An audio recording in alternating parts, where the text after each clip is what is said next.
नमस्कार, स्पॉटलाइट में आपका स्वागत है। मैं हूं ब्रजेश चौकसी।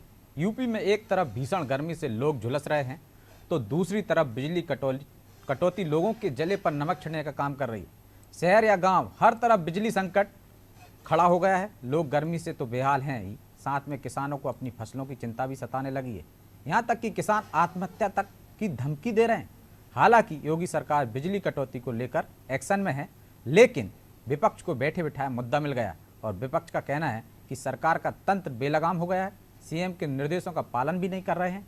विपक्ष पूछ रहा है कि बिजली संकट से निपटने के लिए सरकार पहले से तैयार क्यों नहीं थी। सवाल तो ये भी है कि सरकार सूरज के तेज तेवर को तो कम नहीं कर सकती, लेकिन क्या बिजली देकर लोगों को राहत भी नहीं पहुंचा सकती। तो यूपी में बिजली पर हाहाकार पर चर्चा करेंगे, लेकिन उससे पहले देखिए खास रिपोर्ट।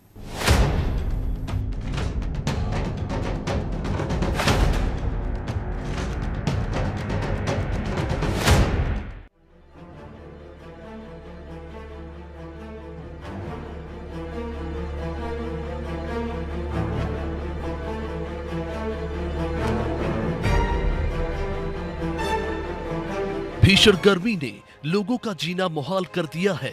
गर्मी की वजह से उत्तर प्रदेश में बिजली की डिमांड भी काफी बढ़ गई है। इस वजह से बिजली कटौती भी शुरू हो चुकी है। शहरी क्षेत्र से लेकर ग्रामीण क्षेत्रों के लोग कटौती से परेशान हैं। आलम यह है कि शाम से लेकर रात तक भयंकर बिजली कटौती हो रही है। गांव में तो रात में 6 से लेकर 7 घंटे तक बिजली गुल रहती है। कटौती से फसलों को हो रहे नुकसान के कारण कुछ किसानों ने तो आत्महत्या तक की चेतावनी दे डाली। कई इलाकों में निर्धारित रोस्टर के हिसाब से लोगों को बिजली नहीं मिल पा रही। जब ये शिकायतें योगी सरकार तक पहुंची तो सीएम ने सख्त रुख अपनाते हुए अधिकारियों को कड़े निर्देश जारी किए। ऊर्जा विभाग और पावर कॉर्पोरेशन के अधिकारियों के साथ बैठक में मुख्यमंत्री योगी आदित्यनाथ ने कहा कि निर्धारित रोस्टर के हिसाब से सभी इलाकों में बिजली दी जाए। बेवजह कहीं भी बिजली कटौती नहीं होनी चाहिए। बिजली आपूर्ति में लापरवाही बर्दाश्त नहीं होगी। सीएम के निर्देश के बाद ऊर्जा मंत्री ए.के. शर्मा भी काफी सख्त नजर आए और अधिकारियों को रोस्टर के मुताबिक बिजली आपूर्ति के निर्देश दिए। ऊर्जा मंत्री ने कहा कि निर्देशों के पालन में लापरवाही और शिथिलता पर सख्त कार्रवाई की जाएगी। वहीं कटौती के बीच विभाग लगातार छापेमारी करके बिजली चोरी करने वालों के खिलाफ एफआईआर दर्ज कर रहा है और इसी वजह से भी लोगों में काफी गुस्सा है। उत्तर प्रदेश में जो समस्या उभर करके सामने आई है और माननीय मुख्यमंत्री जी के संज्ञान में आई है कि बिजली की कटौती हो रही है और इसको लेकर के माननीय मुख्यमंत्री जी ने भी दिशा निर्देश जारी किए हैं। माननीय ऊर्जा मंत्री ए.के. शर्मा जी ने भी निर्देश जारी किए हैं। अधिकारियों के साथ बैठक की है, मीटिंगें हुई हैं कि आम जनता को किसी भी प्रकार की कोई समस्या ना होनी पाए। रही बात ये कि जो छापेमारी हो रही है या जो लोग चोरी से बिजली इस्तेमाल कर रहे हैं उनके ऊपर कार्रवाई हो रही है। लीगल कार्रवाई होनी भी चाहिए। अभी एक व्यक्ति पकड़ा गया है, वो 4 बार पकड़ा गया और उसके घर में 3 एसी लगे हुए हैं और तीनों एसी के लिए उसके घर में कनेक्शन है, लेकिन जो एसी चल रहे हैं वो अलग से कटिया डाल करके बिजली के तारों में इस तरीके से वो एसी चला रहा था और उसके ऊपर कार्रवाई हुई है। तो अगर इस तरीके की कार्रवाइयाँ हो रही हैं तो उसकी आलोचना नहीं होनी चाहिए, उनकी सराहना होनी चाहिए। ऐसे ही लोगों के कारण आम जनता को जो बिजली मिलनी चाहिए वो नहीं मिल पाती है और जो भी इस तरीके का दुरुपयोग कर रहा है, कानून का उल्लंघन कर रहा है, कटिया डाल के जो लोग इस तरीके से बिजली को चोरी कर रहे हैं उनके ऊपर कार्रवाई जरूर हो रही हैं। बिजली कटौती को लेकर विपक्षी दल सरकार पर हमलावर हो गए हैं। कांग्रेस का कहना है कि गर्मी के बीच बिजली कटौती योगी सरकार के अमानवीय चेहरे को प्रदर्शित करता है। सरकार तुरंत बिजली कटौती रोके, साथ ही बेलगाम अफसरों पर भी कार्रवाई करे। जबकि सपा कह रही है कि सरकार को पहले से तैयारी करनी चाहिए थी। बिजली को लेकर हाहाकार मचा हुआ है, लेकिन सरकार हाथ पर हाथ धरे बैठी हुई है।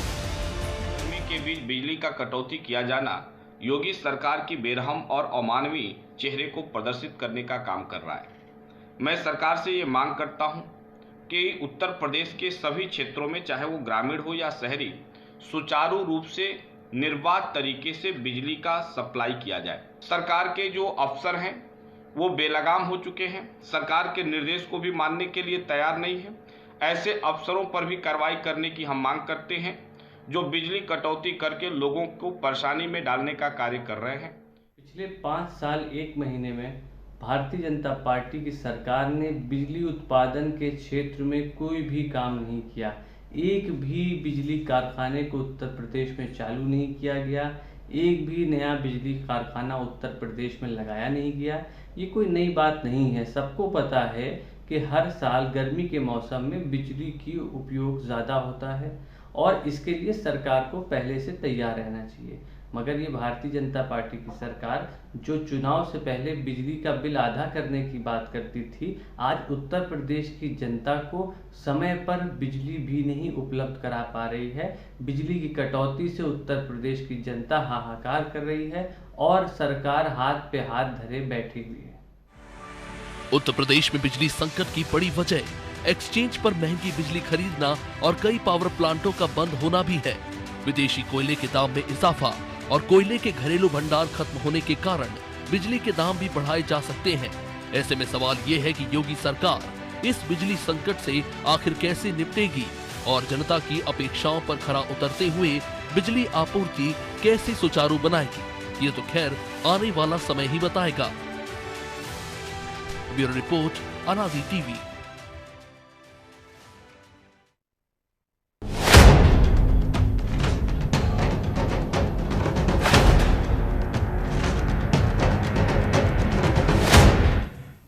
इस मुद्दे पर चर्चा के लिए हमारे साथ मौजूद हैं कांग्रेस प्रवक्ता मलिक जावेद अंसारी, बीजेपी प्रवक्ता शमसी आजाद, सपा नेता मयंक यादव और वरिष्ठ विद्युत कर्मचारी संघ के अध्यक्ष कृष्ण गोपाल।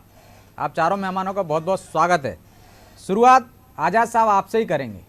अभी तर्क सुन रहे थे हम भाजपा प्रवक्ता का, कह रहे थे बिजली चोरी हो रही है, इस कारण आपूर्ति नहीं कर पा रहे हैं। बड़ा हास्यास्पद जवाब है, क्या चोरी हो रही है? आप चोरी रोक नहीं पा रहे, इतनी बिजली चोरी हो जा रही है कि आप 8-8 घंटे नहीं दे पा रहे हैं।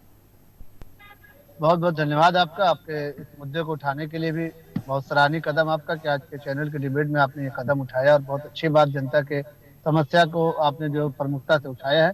भारतीय जनता पार्टी ने उत्तर प्रदेश में जब से दूसरी बार सरकार बनाई है तो लगातार उसका ये काम रहा है कि जनता की परेशानियों को दूर किया जाए, चाहे उसमें किसान की समस्या हो, चाहे रोजगार हो, चाहे शिक्षा हो, चाहे स्वास्थ्य हो और चाहे विद्युत व्यवस्था हो। भारतीय जनता पार्टी ने हमेशा काम ऐसा किया कि जनता को हमेशा जो है आराम मिले, किसी भी तरीके की आजाद जी, अभी तो हम बिजली की बात कर रहे हैं, आपने बिल आधा किया था तो बिजली भी आधी कर दिया आपने। पहले पर्याप्त बिजली दे रहे थे आप चुनाव से पहले, तो ये जनता की सेवा करने का अलग तरीका है क्या? मैंने चुनाव से पहले की बात नहीं है। देखिए, अभी सरकार बने हुए हमारा कोई बहुत ज्यादा समय नहीं हुआ है, थोड़ा सा समय हमको लगेगा। सरकार तो आपकी पहले भी थी, सरकार तो आजाद साहब पहले भी थी, मतलब अब बिजली जा रही है तो सरकार आपकी नहीं हो गई। बात आप सुनेंगे, आप बात पहले सुन लीजिए हमारी। जिस तरीके से भारतीय जनता पार्टी लगातार काम कर रही है, एक्शन मोड में 2.0 सरकार में इस बार मोदी योगी जी लगातार काम कर रहे हैं। आप देखिए कि शर्मा को भी उन्होंने साफ निर्देश दिया है, यूपीपीसीएल को भी साफ निर्देश दिया है कि उत्तर प्रदेश में जितनी विद्युत हो सके उतनी सप्लाई किया जाए। बाकायदा जो चोरी से बिजली कर रहे हैं उनके ऊपर भी सख्त से सख्त कार्रवाई की जाए, जिनका बकाया उनको वसूलने के काम किया जाए। तो लगातार हम निरंतर काम कर रहे हैं। जो बंद पड़े प्लांट थे उनको भी चालू करने का काम कर रहे हैं और बहुत कम दिनों में इंशाल्लाह आप देखेंगे कि बिजली की व्यवस्था जो है वो सुचारू रूप से उत्तर प्रदेश में चलाई जाएगी। आजाद जी, आपके अफसर आप कह रहे हैं सुचारू रूप से विद्युत व्यवस्था करनी चाहिए, क्या बिजली की कमी कितनी है ये तो बता दीजिए, और कमी क्यों है? जो समाजवादी पार्टी को हम सुन रहे थे उनके प्रवक्ता कह रहे थे कि आपने एक भी कारखाना नया नहीं लगाया, कारखाने बंद पड़े हुए हैं आपके, तो जब प्यास लगेगी तब कुआं खोदेंगे क्या? सुचारू रूप से बिजली का प्रबंधन चालू है, सुचारू रूप से। ये विपक्ष की साजिश है। लगातार मैं राजधानी में चल रहा हूँ, गाड़ी में चल रहा हूँ, उस वक्त आप देखें कि रोड पर जो लाइट है मैं उसके माध्यम से लाइव कर रहा हूँ। तो आप समझ सकते हैं कि उत्तर प्रदेश से लेकर गांव-गांव में कम से कम 18 से 20 घंटे विद्युत आपूर्ति निर्बाध रूप से की जा रही है। कुछ जगह रीशेड्यूल हुआ, कुछ जगह जो है शेड्यूल के मुताबिक बिजली नहीं हुई, तो वहाँ पर घूम रहे हैं क्या विपक्ष के नेता जो आपकी बिजली काट देते हैं? तो कार्रवाई कीजिए, काम काट रहे हैं। काम तो विपक्ष के लोगों ने हमेशा कटिया मारने का किया है, सरकार के सभी कामों में हमेशा कटिया मारने का काम किया है। तो गर्मी में भी इन्हीं के नेता, इन्हीं के गुंडागर्दी चलती है, कटिया मार के ये ट्रांसफार्मर उड़ा देते हैं, विद्युत में जो है बाधा उत्पन्न करते हैं। लेकिन हमारी सरकार जो लगातार इसके लिए स्पेशल टास्क फोर्स बना रही है, जहाँ कहीं पर भी इस तरह की गड़बड़ी पाई जाएगी तो बुलडोजर लेकर चल रही है। हम तो सोच रहे थे कि अपराधियों को बड़ा डर है और आप कह रहे हैं कटिया मार देते हैं, आप कार्रवाई नहीं कर पाते हो। ठीक है, मयंक जी से ही जवाब ले लेते हैं। मयंक जी, आपके द्वारा निर्मित ये संकट है, विपक्ष ने निर्मित किया है ऐसा कह रहे हैं आजाद साहब? देखिए, आजाद साहब को जानकारी का अभाव है, इनके मंत्रियों को जानकारी का अभाव है, इनके मुख्यमंत्री महोदय को जानकारी का अभाव है। आप दे दीजिए समाजवादी जानकारी। पार्टी जी, समाजवादी पार्टी के कार्यकाल में विद्युत कारखाने लगे थे और इस समय जो मुख्यमंत्री जी और माननीय ऊर्जा मंत्री की जो कार्यशैली है वो इसकी टोपी उसके सर, उसकी टोपी इसके सर। तो भाई अभी ले लीजिए, हरदुआगंज पावर प्लांट जो है वहां की 2 इकाइयां बंद पड़ी हुई हैं, अनपरा की 2 इकाइयां बंद पड़ी हुई हैं, कोयले का अभाव है, कोयला महंगा हो गया है, अडानी जी से कोयला खरीदना है, सस्ते में बेचा है, महंगे में खरीदेंगे। तो भाई इसकी टोपी उसके सर नहीं करेंगे तो ये दिखाएंगे कैसे? बंदर होता है, वो एक पेड़ से दूसरे पेड़ पर छलांग लगाता है, कहता मैं तो मेहनत कर रहा हूं, मैं तो काम कर रहा हूं। देखिए, इसको सरकार चलाना नहीं कहते हैं, इससे बिजली की व्यवस्था नहीं होगी। बिजली की व्यवस्था करनी है, आपको कारखाने लगाने पड़ेंगे। भाई डबल इंजन की सरकार है, आप अपना केंद्र से कोटा भी तो नहीं बढ़वा पा रहे हैं। और जो अभी हमारे भारतीय जनता पार्टी के प्रवक्ता महोदय कह रहे थे, ये लखनऊ में बड़ी चकाचौंध में घूम रहे हैं। भाई साहब, इसी लखनऊ में मैं भी रहता हूं, अभी मैं न्यायालय परिसर से आ रहा हूं। पिछले 4 दिनों से सत्र न्यायालय की बिजली कटी हुई है, अधिवक्ता इस समय हड़ताल पर है। देखिए आजाद साहब, दिया तले ही अंधेरा है, लखनऊ के हालात हैं, आपको आईना दिखा रहे हैं वो। ये समाजवादी पार्टी के लोग हैं, ये समाजवादी पार्टी के लोग। और कारखाने क्यों नहीं लगाए 5 साल में आपने? डबल इंजन की सरकार, कोई संकट ही नहीं आना चाहिए। घर की बात नहीं कर रहा हूँ मैं, हमारे प्रचुर मात्रा में बिजली का उत्पादन हम लगातार कर रहे हैं, तो हमको नए कारखाने लगाने की जरूरत है। आजाद साहब, ऐसा तो झूठ मत बोलिए, दर्शक देख के हंसेंगे। आप भरपूर उत्पादन कर रहे होते तो अंधेरा नहीं होता। कहीं अंधेरा नहीं है, कहीं भी अंधेरा नहीं है। ये उस रास्ते से गए होंगे जो समाजवादी पार्टी ने निर्बाध रूप से, जहाँ पर बिजली कटौती की होगी, जहाँ पर तार खींच दिया होगा, वहां से ये गुजरे होंगे जहाँ पर इनका बैठका होगा, जहाँ पर इनका अड्डा होगा। तो आप शहरों में कितने घंटे बिजली दे रहे हैं और गाँव में कितने घंटे बिजली दे रहे हैं? 24 घंटे कह दीजिए दर्शकों से, हम इतने घंटे दे रहे हैं। विद्यालय पे 24 घंटे लाइट है और रूरल एरिया में कम से कम 20 घंटे लाइट जो है निर्बाध रूप से जो है तो बाधित की जा रही, सप्लाई की जा रही है। ठीक है, हमारे साथ कृष्ण गोपाल जी भी जुड़े हैं, उन्हीं से पूछ लेते हैं सच्चाई क्या है। क्या बिजली की कमी है कृष्ण गोपाल जी? सरकार जो दावे कर रही है उसमें कितनी सच्चाई है? या ये संकट पैदा किया गया है विपक्ष के द्वारा? ऐसा कोई संकट नहीं है, हर साल आता है, फिर इतना हल्ला क्यों, हाहाकार क्यों?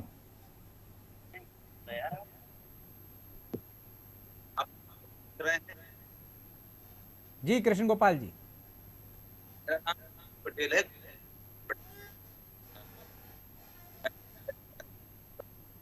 कृष्ण गोपाल जी की आवाज कट कट कर आ रही है। मैं हमारी टीम से कहूंगा कि वो की आवाज चेक करें। तब तक मैं कांग्रेस के हमारे साथी हैं उनके पास चला जाता हूं, जावेद अंसारी साहब के पास। अंसारी जी, ये तो कृत्रिम संकट है, वो तो कह रहे हैं हम 20 घंटे दे रहे हैं और शहरों में 24 घंटे। ब्रजेश भाई, तो रोशनी में बैठे हुए हैं, मतलब बिजली है, आप रोशनी में बैठे हैं तो इसका सबूत है कि बिजली है। हाँ, मैं बता रहा हूँ इन्वर्टर चल रहा है। और दूसरी बात मैं आपको कहना चाह रहा हूं, अमृत काल चल रहा है और इन भाजपा के लोगों को यही नहीं पता प्रॉब्लम कहां है। ऊंचाहार थर्मल प्लांट में केवल 10% कोयला रह गया है, टांडा थर्मल प्लांट में केवल 9% कोयला रह गया है, ललितपुर प्लांट में केवल 7% कोयला रह गया है, रोसा थर्मल प्लांट में केवल 4% कोयला रह गया है, हरदुआगंज में केवल 15% कोयला रह गया है, परीक्षा में केवल 18% कोयला रह गया है। 163 पावर प्लांट है हमारे देश में, केवल 106 में 25% से नीचे कोयला आ चुका है। इनको यही नहीं पता हमारे देश में कोयले की कमी चल रही है, कितना ये आंकड़े भी तो सरकार से लाए होंगे, उत्पादन कर रहे हैं। सुन लीजिए, मैं बता रहा हूं ना, मेरा पूरा अनुभव, फिर सवाल पूछिए आप। ठीक है, बोलिए। 60 लाख जी बोलिए, फिर जवाब दीजिएगा। 60 लाख टन कोयला घोटाला इन्होंने गुजरात में किया है। 6,000 करोड़ का कोयला चोरी हो गया है, पता ही नहीं है सरकार को कहां गया है। तो ये ऐसी सरकारें ने पूरे देश को अंधेरे में लाके खड़ा कर दिया है। 14 खाली उत्तर प्रदेश नहीं है, 14 राज्य हमारे देश के बिजली संकट से की बात कर लें। उत्तर प्रदेश के पावर कॉरपोरेशन लिमिटेड के जो चेयरमैन है, उनका क्या कहना है कि हमारे पास कोयला ही नहीं है, और ये कह रहे हमने अधिकारियों को ऑर्डर दे दिए हैं, वो पूर्ति कर देंगे। वो कहां से पूर्ति कर देंगे? वो तो ठीक है, आपका जवाब ले लेते हैं। कोयला नहीं है, कोयले का संकट है, आंकड़े सहित बताया आजाद जी उन्होंने। आपकी सरकार कोयला उपलब्ध नहीं कर पा रही है, कोयले की इंतजाम नहीं कर पा रही है, तो फिर बिजली कहां से दोगे? 24 घंटे और मुख्यालय पे 24 घंटे बिजली आपूर्ति देने का उन्होंने वादा किया है। आप सबर रखें, विपक्ष अरे वादा क्या करेंगे? वादा तो 2 करोड़ रोजगार का भी किया था। काम कर रही है, 2 करोड़ 10 लाख के रोजगार खा भी तो गए ये लोग। रोजगार पे आप आ गए 3 करोड़ रोजगार। एक एक करके बोलेंगे आप भी तो शिक्षा में भी घूम रहे थे। एक एक करके बोलेंगे। करनी और कटनी में बहुत फर्क है। मैंने आपको बिल्कुल लेकिन आजाद साहब, यदि बिजली पर्याप्त होती तो आपको रोस्टर व्यवस्था लागू करने की जरूरत नहीं होती। आप खुद कह रहे हैं कि रोस्टर के तहत बिजली दी जाएगी। ये कह रहे हैं कि हम जो कटौती कर रहे हैं, चोरी कर रहे हैं, उन पे कार्रवाई कर रहे हैं। कोयला ही नहीं है, थर्मल प्लांट में कोयला ही नहीं है। ठीक है, मैं लौटूंगा आपके पास। कृष्ण गोपाल जी हो गया है वहां पर। कृष्ण गोपाल जी से भी एक कमेंट्स ले लेते हैं। कृष्ण गोपाल जी, आप मुझे सुन पा रहे हैं? चलिए, उनसे संपर्क टूट गया, हम फिर कोशिश करेंगे उनसे संपर्क जोड़ने की। लेकिन आजाद साहब, ये तो सच्चाई है ना कि रोस्टर व्यवस्था आप लागू कर रहे हैं, आप अधिकारियों को निर्देश दे रहे हैं। जब बिजली नहीं होगी तो अधिकारी क्या करेंगे? और कहा जा रहा है कि बेलगाम हो गए अधिकारी। वो बेचारे कहां से देंगे बिजली? पैदा थोड़ी नहीं कर लेंगे, कोयला है नहीं, बिजली है नहीं। बात हमारे प्रचंड हो गई है, यहाँ पर थोड़ा सा लोड जो है ज्यादा हो गया, ये हम आपकी बात मानते हैं। लेकिन फिर भी उत्तर प्रदेश सरकार ने फिर भी कम से कम 20 घंटे बिजली देने का वादा किया है, और कहीं पर भी 20 घंटे से कम बिजली नहीं दे रहे। मुख्यालय आजाद साहब, आपको पता नहीं है, 1 करोड़ 30 लाख यूनिट कम बिजली का उत्पादन हुआ है हरदुआगंज में। और ये जो परीक्षा है इस महीने, 1 करोड़ 30 लाख यूनिट कम बिजली का उत्पादन हुआ है। आप किस दुनिया में रह रहे हो? कोयला ही नहीं है वहां पे, कोयला की आपूर्ति नहीं कर पा रहे हो। कहां पर बिजली नहीं पहुंची है बताएं आप? अरे यही नहीं आ रही है। पश्चिम उत्तर प्रदेश काला हो रहा है, यहाँ पे पूरा अंधेरा हो रहा है। पश्चिम उत्तर प्रदेश बंद है। किसी जिले में बताएंगे? पश्चिम उत्तर प्रदेश में किस जिले की आप बात कर रहे हैं? मैं बिजनौर की बात कर रहा हूँ, बिजनौर की बात कर रहा हूँ। मैं जा बैठा हूँ, इन्वर्टर चल रहा है। बुलंदशहर, हापुड़, कहीं पर भी 20 घंटे से कम बिजली अगर हो रही तो मैं राजनीति छोड़ दूंगा। अरे इन्वर्टर पीपी बोल रहे हैं, इन्वर्टर बोल रहे हैं, आप झूठ बोल रहे हो। आपने तो बड़े बड़े नेताओं को फेल कर दिया झूठ बोलने में। हर प्लांट में कोयला मत दीजिए कि इन्वर्टर चल रहा है, हो सकता है बिजली हो। मतलब विरोध करना है तो विरोध करना है। विरोध नहीं कर रहे, मेरे सारा लेटेस्ट डाटा है मेरे पास। ब्रजेश जी, लेटेस्ट डाटा है बिल्कुल, किस थर्मल प्लांट में कितना कोयला है। कोयला ही नहीं है। चलिए, मैं लौटूंगा आपके पास। कृष्ण गोपाल जी हमारे साथ जुड़ गए हैं। कृष्ण गोपाल जी, सरकार कह रही है कि हम 20 घंटे 18 घंटे बिजली दे रहे हैं गांव में और शहरों में। विपक्ष कह रहा है ना कोयला नहीं है।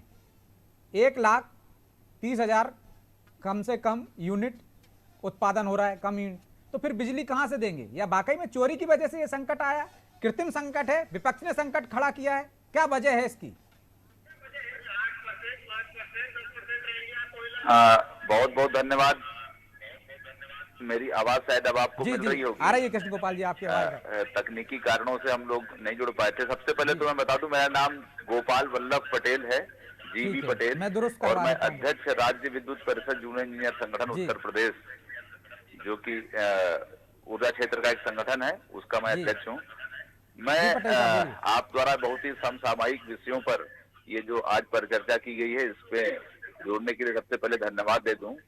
दूसरा, मैं सीधे अगर मुद्दे पे आऊं तो मैं आपको बता दूं, कल मेरे पास ग्रिड रिपोर्ट है 26 अप्रैल 2022 की, और इसको यदि हम देखें तो इसमें एवरेज सप्लाई आवर्स दिया हुआ है रूरल के लिए। रूरल में जो 26 तारीख को हुआ है सप्लाई, वो 11 घंटे 52 मिनट का हुआ है।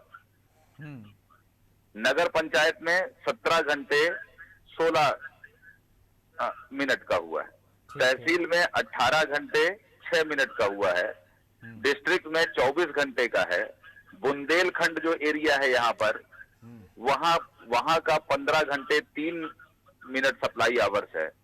इसी तरह से मंडल यानी कमिश्नरी लेवल पे 24 घंटे, महानगर में 24 घंटे और इंडस्ट्रियल एरिया में 24 घंटे।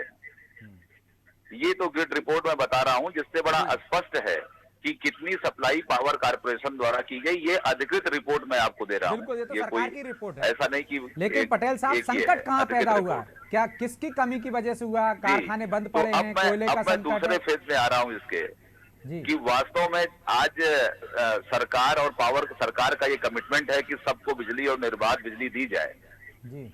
लेकिन बड़े दुख के साथ कहना पड़ रहा है कि पावर कारपोरेशन प्रबंधन द्वारा जिस तरह से विगत समय में अदूरदर्शी निर्णय किए गए और समय रहते चीजों को व्यवस्था को बनाने का कार्य नहीं किया गया, और उसका ये परिणाम है कि आज विद्युत संकट से पूरे प्रदेश को जूझना पड़ रहा है। माननीय मुख्यमंत्री जी, माननीय ऊर्जा मंत्री जी बार बार निर्देश के बावजूद अगर ये व्यवस्था पटरी पर नहीं आ रही तो उसका एक कारण ये है, उसका सबसे बड़ा कारण ये है कि अदूरदर्शी निर्णय हुए। मैं एक छोटी सी बात बता दूं कि हर वर्ष जो गर्मियों की तैयारियां लगातार होती थी और गर्मियों में सप्लाई निर्बाध रूप से चले, इसके लिए 60 term PPA power purchase agreement होते थे जी। और ये कार्य यूपीपीसीएल प्रबंधन करता था। लेकिन इस वर्ष गर्मियों की तैयारी के लिए पावर कारपोरेशन प्रबंधन ने कोई भी 60 टर्म पीपीए नहीं किया है। और आज के हालात ये हैं कि माननीय मुख्यमंत्री जी, माननीय ऊर्जा मंत्री जी के निर्देश के बाद जब प्रबंधन जाकर के बिजली खरीदने के लिए अपने ओपन एक्सेस में या अन्य माध्यमों से जाते हैं हम, तो देखते हैं कि ग्रिड पर बिजली ही अवेलेबल नहीं है, किसी भी रेट में नहीं है। इवन आज की मैं घटना बता दूं कि प्रयास किया गया कि बिजली को क्रय किया जाए, आम जनमानस को दिया जाए, तो 12 रुपए यूनिट का रेट देने पर भी केवल 50 मेगावाट बिजली उपलब्ध हो पा रही थी, जबकि हमारे पास आज की डेट में जो 60 साल है वो 3615 मेगावाट का है। इस 3615 मेगावाट के अगेंस्ट में यदि 50 मेगावाट हमें मिलता है, वो भी इतनी महंगी मिलती है बिजली, तो इसका कोई मतलब नहीं है। ये कहीं ना कहीं तो आजाद साहब तथ्यों के साथ, आंकड़ों के साथ पटेल साहब ने आपके असत्य की कलाई खोल दी। वैसा ही हुआ कि जब प्यास लगी तब कुआं खोदने आप जा रहे हैं, आज बिजली खरीदने जा रहे हैं, बाकी समय तक आपके अफसर सोते रहे, आपका डिपार्टमेंट सोते रहे, तो जिम्मेदारों पर कार्रवाई क्यों नहीं? क्या चुनाव में व्यस्त थे आप, इस कारण नहीं हो पाया? ये सरकार से थोड़ा सा चूक यहाँ पर जरूर हुई है। अध्यक्ष जी ने बताया है, जो संगठन के अध्यक्ष हैं, लेकिन उसके बाद भी योगी जी का जो आदेश आया है कल यूपीपीसीएल और अरे वो तो कह रहे हैं 11 से 18 घंटे दे रहे हैं आप तो 18-20 घंटे कह रहे थे। आजाद साहब, आपकी सरकार के आंकड़े हैं, सरकारी आंकड़े जारी करती है। 18 घंटे बिजली जो है निर्बाध रूप से जो है सप्लाई की जा रही है, और मुख्यालयों पे 24 घंटा बिजली है, चाहे कहीं पर भी बड़े महानगर जहाँ कहीं पर भी हो, 24 घंटा लगातार बिजली दी जा रही है। इसको मुद्दा अच्छा, रूरल एरिया में तो इंसान नहीं रहते ना, वहाँ आप 11 घंटे दे रहे हो। 18 आप मान तो लीजिए ना कि कमी है और हमारी गलती है, और जिम्मेदारों पे कार्रवाई करेंगे। सीधी सी बात है कि हाँ चूक हो गई, हम चुनाव में व्यस्त थे। लेकिन उम्मीद से ज्यादा जब सप्लाई इफेक्ट होती है, गर्मी भीषण गर्मी एकदम से आ गई है, तो यहाँ पहली बार नहीं हो रही है ना, पहली बार गर्मी नहीं आई है ना। कोयले का स्टॉक कम क्यों हो गया है? आजाद जी, यही तो वो कह रहे हैं पटेल साहब कि पहले से आपको इंतजाम करना था, आपने इंतजाम नहीं किया, पहले आपने तैयारी करना थी, वो नहीं की। 5 साल का रिकॉर्ड आप पिछला निकाल के देख लें कि कहीं पर भी बिजली कटौती हुई तो बताएं। इस बार भीषण गर्मी है, ओवरलोडिंग तो फिर आपने गलत तर्क दिए, तर्क तो ढंग के दीजिए आजाद साहब। भीषण गर्मी है तो संकट आ गया। आजाद साहब, इसके पहले गर्मी नहीं हुआ करती थी क्या? सिर्फ ठंडी रहती थी। हाँ, तो फिर वही ठंडी पे आप आ गए। मैं क्या कह रहा हूँ, जो अवैध कनेक्शन लिए गए थे उनको सरकार को बताया नहीं गया था। लोडिंग ओवरलोडिंग के बारे में पूरा पूर्व अनुमान नहीं तो ओवरलोडिंग तो होती है आजाद साहब, गर्मी में ज्यादा बिजली खपत भी होती है गर्मी में, उसी का तो इंतजाम करना पड़ता है, जो पटेल साहब कह रहे हैं। बहुत बड़ा मुद्दा नहीं, और भी मुझे लगता है आपके पास जवाब नहीं है, चूक तो कर रहे हैं। हमारी तारीफ करने के बजाय विपक्ष को मुद्दा बनाने का काम करती है। विपक्ष का काम है ना, आप यदि इंतजाम नहीं करेंगे तो विपक्ष की जिम्मेदारी है, चौकीदारी है उसकी, कि आपको जगा है, आप सो रहे थे उस समय, इसलिए तो जगाना पड़ रहा है आपको। जनता की सारी सुविधाओं का ख्याल हम रख रहे हैं। आप जागे होते ना आजाद साहब, तो विपक्ष को मौका ही नहीं मिलता आपको जगाने का, और ये संकट खड़ा नहीं होता। बहरहाल अब चर्चा जारी रख सकते, आप सब चर्चा में शामिल हुए, इसके लिए बहुत बहुत धन्यवाद। तो ये तो तय है कि सरकार समय रहते इंतजाम नहीं कर पाई। यदि वो समय रहते अफसर जिम्मेदारी समझते और बेहतर तरीके से इंतजाम कर लेते तो इतना संकट नहीं होता जितना आज व्याप्त हो गया। ये संकट हो सकता है बहुत कम होता, लेकिन जिस तरह से हाहाकार मचा है यूपी में, 11 से 18 घंटे तक आप बिजली दे पा रहे हैं, तो निश्चित तौर पर मुद्दा तो है ही, क्योंकि विपक्ष को आवाज़ उठाना ही चाहिए। सरकारी आंकड़े खुद कह रहे हैं, ना कोयला है आपके पास, ना कारखानों में बिजली उत्पादन बढ़ाया आपने, ना पहले से इंतजाम किए। जब हाहाकार मचा तो महंगी बिजली खरीदने पहुंचे, लेकिन वो भी नहीं मिली। लगता है सरकार इससे सबक लेगी और अगली बार ऐसी परिस्थिति ना बने, इसके पहले ही इंतजाम कर लेगी। स्पॉटलाइट में आज इतना ही। मुझे दीजिए इजाजत और आप देखते रहिए अनादि टीवी। नमस्कार।